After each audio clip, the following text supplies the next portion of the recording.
Listen up, Rangers. Welcome to the Geek Chest. My name's Steve.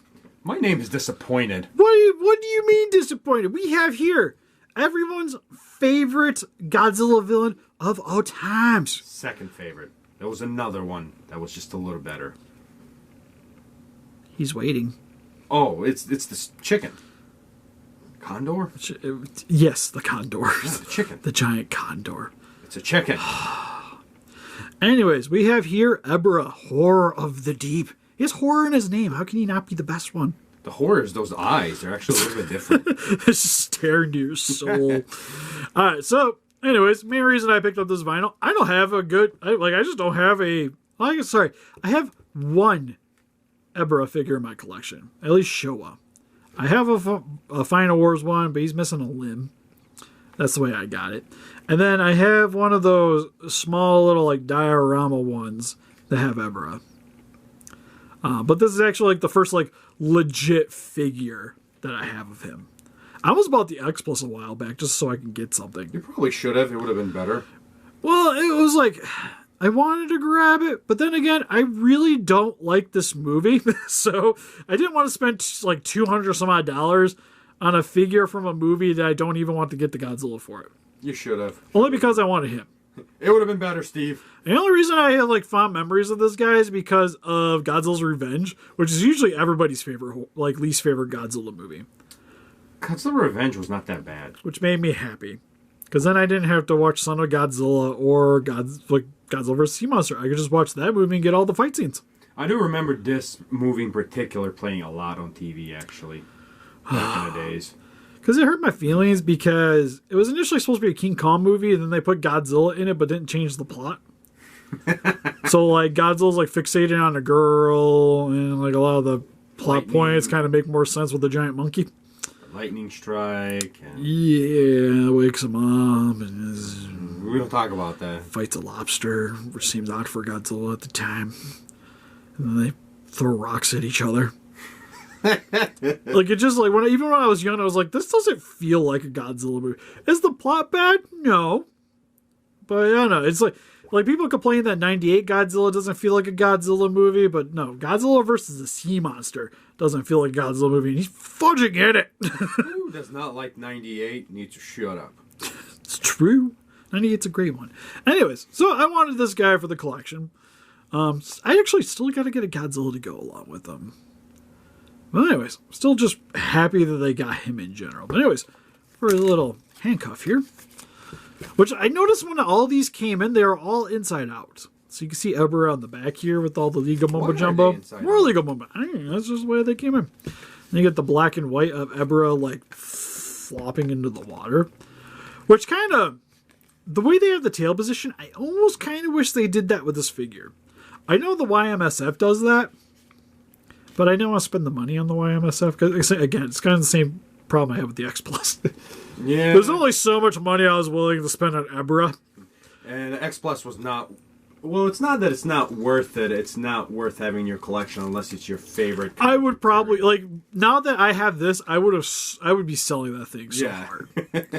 No, that being said, would I buy a Monster Arts of Ebirah? Yeah. Because it's Monster Arts. It's like my favorite thing. Or if Mezco does it, I could see me buying that too. Oh, Mezco, yeah. Only because it's the set, and then maybe we get the Mothra with the giant basket. It'd be cool. And then I could just have like Godzilla with the giant rock to remind me of how much I don't like it. Anyways, so we already went over his little thing, so let's just get into him. All right, so now we got Ebirah out of his little handcuffs. First and foremost, he looks pretty solid for a giant lobster, shrimp, crab thing. What?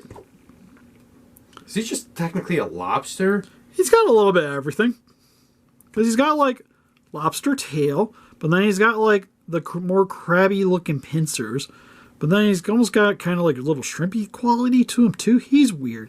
Also, what is up with his giant nose? Whoa. What does that have to do with anything, you ask? I don't know. He just had a giant nose. Which is probably like the most defining thing for this guy, and the thing that always stood out for me is he just has this giant beak with these giant eyeballs. And like one of them is like going the other way, so it's kind of creepy. He's got the chameleon thing going on. He's like watching it from behind. Like no matter which way you turn it, he's always looking at me.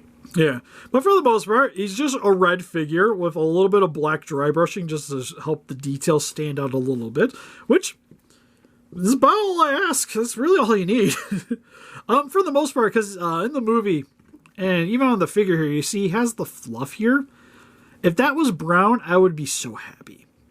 Oh, yeah, just a little Yeah, bit just extra. to show off the hair there, I think would be great. Granted, I think that's asking a little bit too much, especially at the price point for these guys. And to be honest, it would stand out because it'd be like, holy crap, why does Ebirah look so good compared next to everybody? But for the most part, he's got the right, it's the right coloring. It's pretty much what I'd be looking for. And I like that at least they still have the detail here with his I don't know little what you're talking mouth about. thing. My TV was black and white, so it was just super black and white back then. The characters were. I'm sorry. So it's not right color. We had Steve. Technicolor. It's not the right color, Steve. You're lying to me. I'm sorry. But he does have the legs, which is probably the worst looking thing on him because those look like a child drew those. Which I think is still fairly accurate to the movie. But they're there. He's still got a little detailing for where the legs connect into the body. You get the little side fin fluff things. It almost looks like they took the mothra larva and attached it to his butt.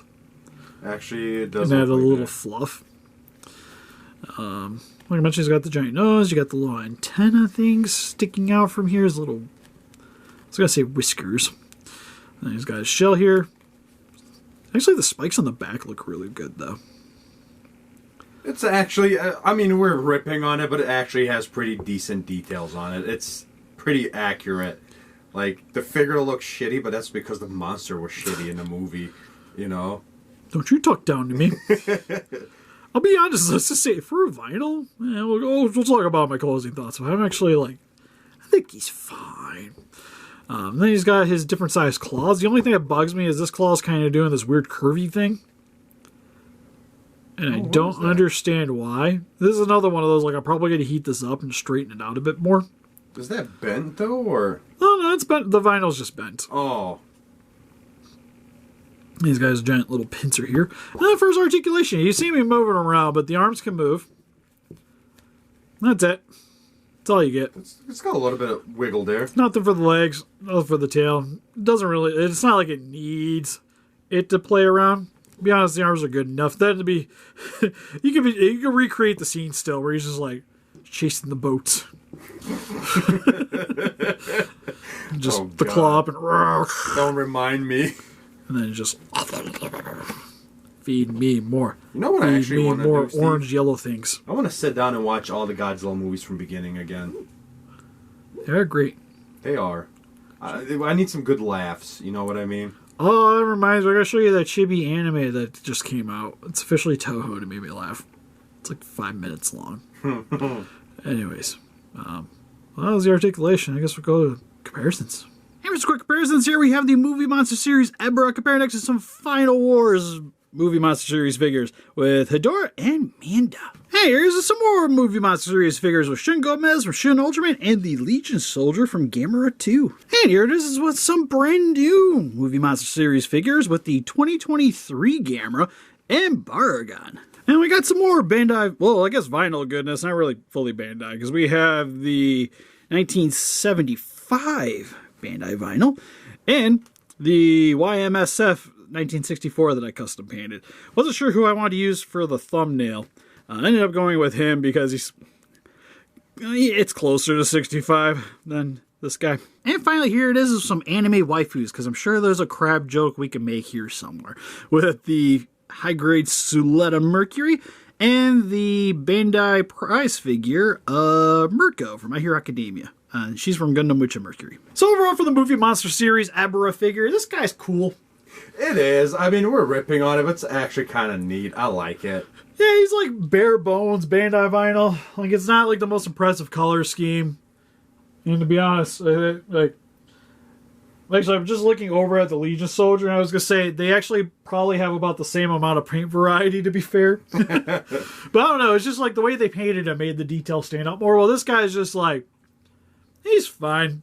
It's pretty much you need an Ebirah for your collection. This guy does it for you. I think, though, $30 is a little bit too much for him. I say 20 would be a good deal. I'd say it's like 30 after shipping. I think it's fine. It's like the bare minimum. It's like about as much as I want to go. Which makes me think, though, that this guy's going to get a little more expensive. Granted, he's got a little bit more competition than some of these other vinyls we reviewed lately because you have the YMSF. Nobody's going to pay that X Plus price for it. And then there's X Plus, yeah. But there's like the YMSF, which I would...